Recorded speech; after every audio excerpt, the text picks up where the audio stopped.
Hey there, Community Life Church. Welcome to House Church tonight in week 6 of the Tangible Kingdom. To kick things off tonight, I wanted to give you a quick overview of what week 6 is all about. This week, the big idea is inviting in. But before you tune out and think, that's not a big idea, that's old news, let's take a look at how living on mission flips the idea of inviting people in upside down. Personally, in my own old way of thinking, inviting people in often meant that I looked at people as a target.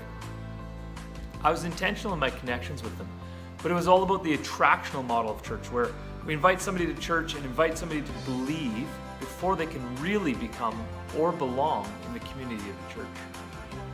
Said really plainly, when I went on mission, it was an us versus them, a Christians versus non-Christians mentality. And until a person became a Christian, they weren't really part of the group or the community. In chapter 6, we see this idea flipped on its head as we're encouraged and challenged to invite people fully into community long before they believe. When a person is allowed to just come and belong and be part of the group, even before they believe, it gives them a chance to really see and feel what the gospel is all about.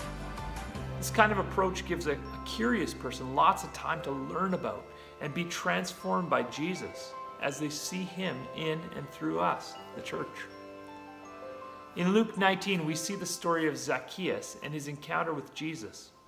Zacchaeus was this short little guy who didn't really belong because he was a tax collector. The people hated him. So what does he do to see Jesus? He goes and climbs up a tree so that he can get a very good look at Jesus. Even while Jesus is a long way off, he can watch him and see what he's doing and see what he's about. One of the big thoughts in chapter 6 is to think about who is watching us and what do they see. The truth is, people are watching you and me. Individually and as a community, we are a picture of what God is like to people, a display of the gospel. It's a privilege and a responsibility to understand that whether it's your kids, your spouse, your neighbors, co-workers, or friends you've been hanging out with for years, your life is a book about God. If people find a chapter in the story of your life that they can identify with or find help from, they will move toward you and towards God. So inviting in isn't about asking somebody to come to church with you, but it's actually about opening up your life to people that you are in contact with every day. So as this video comes to an end and we kick off our conversation in our house churches, I wanted to start you off with a couple questions. What do you hope people see in your life? And what opportunities are there for this to happen?